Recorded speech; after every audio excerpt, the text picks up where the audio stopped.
নমস্কার দর্শক বন্ধুরা, আশা করি সবাই খুব ভালো আছেন। আজকে তৈরি করব ডিমের একটি খুব সিম্পল এবং টেস্টি রেসিপি। আজকে তৈরি করব মশলা এগ কারি।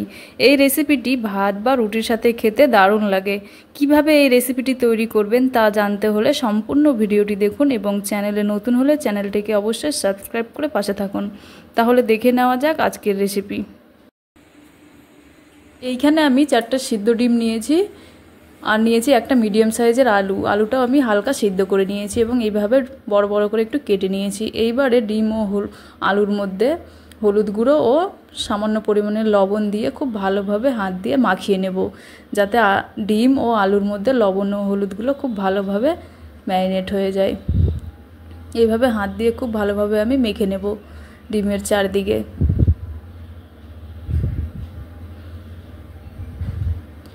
খুব ভালোভাবে আমার মাখা হয়ে গেছে ডিম ও আলু। এইবারে কড়াইয়ের মধ্যে আমি তেল দিয়ে দেবো। তেলটা খুব ভালোভাবে গরম করে নেব। প্রথমে গরম হয়ে গেলে তারপরে এই ডিমগুলো ভেজে নেব। ডিমগুলো খুব বেশি ভাজবো না, হালকা ভাজা হয়ে গেলেই তুলে নেব। বেশি ভাজলে এই ডিমগুলো খেতে ভালো লাগে না, রাবারের মতো হয়ে যায়, তাই আমি হালকা করে ভাজবো। হালকা ভাজা হয়ে গেলে কালারটা চেঞ্জ হয়ে গেলেই আমি তুলে নেব। ডিমগুলো ভাজা হয়ে গেছে, এইবারে একটা পাত্রে তুলে নেব। এইবারে আগে থেকে যে আলুগুলো লবণ ও হলুদ দিয়ে মাখিয়ে রেখেছিলাম সেগুলো আমি ভেজে নেব। এখানে আলুগুলো একটু লাল করেই ভেজে নেব। খুব ভালোভাবে আলুগুলো আমি নাড়িয়ে চাড়িয়ে এইভাবে উল্টিয়ে পাল্টিয়ে চারদিকেই লাল লাল করে ভেজে নেব। আলুগুলো ভাজা হয়ে গেলে একটা পাত্রে তুলে রেখে দেব। তারপর ওই তেলের মধ্যে একটা শুকনো লঙ্কা, 2টো এলাচ ও সামান্য পরিমাণে গোটা জিরে ফোড়ন দিয়ে দেবো। কয়েক সেকেন্ড পর আমি ওইখানে কুচনো 2টো পেঁয়াজ নিয়েছি, এই কুচনো পেঁয়াজ দিয়ে দেবো। পেঁয়াজটা এবারে আমি খুব ভালো করে লাল করে ভেজে নেব। এখানে গ্যাসের ফ্লেমটা হাই রাখবো। পেঁয়াজটা যখন লাল করে ভাজা হয়ে যাবে তখন এইখানে আমি 1 চামচের মতো আদা ও রসুন বাটা দিয়ে দেবো। এইবারে আদা ও রসুন বাটাটা ভালো করে কষিয়ে নেব, যাতে আদা ও রসুনের কাঁচা গন্ধটা চলে যায়। এবারে আমি কয়েকটা কাঁচা লঙ্কা নিয়েছি ও একটা টমেটো কুচি নিয়েছি, দিয়ে দেব ও সামান্য লবণ দিয়ে দেবো, যাতে টমেটোটা নরম হয়ে যায়। এবারে খুব ভালোভাবে নাড়িয়ে চাড়িয়ে এইভাবে মিশিয়ে নিতে হবে এবং খুব ভালোভাবে কষিয়ে নিতে হবে। সামান্য পরিমাণে জল দিয়ে দেবো, যাতে কড়াইয়ের তলায় পুড়ে না যায়।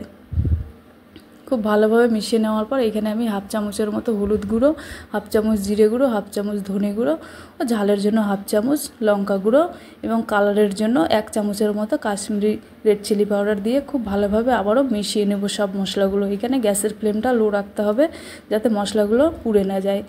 তারপরে আগে থেকে যে আলু ভেজে রেখেছিলাম সেগুলো মশলার সঙ্গে দিয়ে আবারও খুব ভালোভাবে আলুর সঙ্গে মশলা আমি কষিয়ে নেব। খুব ভালোভাবে কষিয়ে নিতে হবে, যাতে আলুটা একটু নরম হয়ে আসে। এইবারে আমি এখানে পরিমাণ মতো জল দিয়ে দেবো। খুব বেশি জল দেবো না, কারণ আমি খুব বেশি ঝোল করব না, তাই আমি পরিমাণ মতো জল দিলাম। এখানে 1 কাপের মতো জল দিলাম। তারপরে ডিমগুলোও আমি দিয়ে দেবো। এইভাবে খুব নাড়িয়ে চাড়িয়ে ভালোভাবে মিশিয়ে নেব।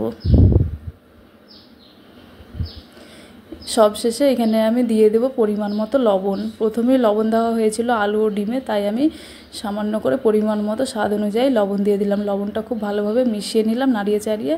এবারে আমি একটা ঢাকা দিয়ে গ্যাসের ফ্লেমটা মিডিয়াম করে 5 মিনিটের জন্য রেখে দেবো, যাতে আলুটা খুব ভালোভাবে সেদ্ধ হয়ে যায়।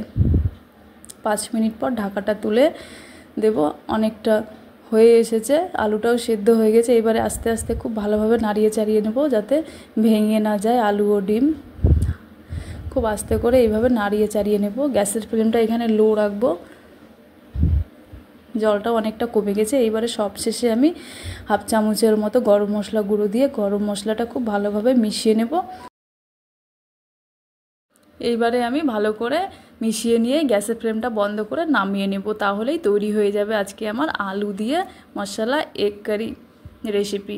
এই রেসিপিটি গরম গরম ভাত, রুটি বা লুচির সঙ্গে খেতে খুব ভালো লাগে। আপনারাও বাড়িতে এইভাবে ট্রাই করে দেখবেন এবং খেয়ে দেখবেন, খুব ভালো হয়। আর যদি আজকের রেসিপিটি ভালো লেগে থাকে তাহলে অবশ্যই লাইক করবে, কমেন্ট করে জানাবে এবং চ্যানেলে নতুন হলে চ্যানেলটিকে সাবস্ক্রাইব করে পাশে থাকবে। দেখা হবে আবার অন্য কোনো রেসিপির সাথে। ভালো থাকবেন, সুস্থ থাকবেন।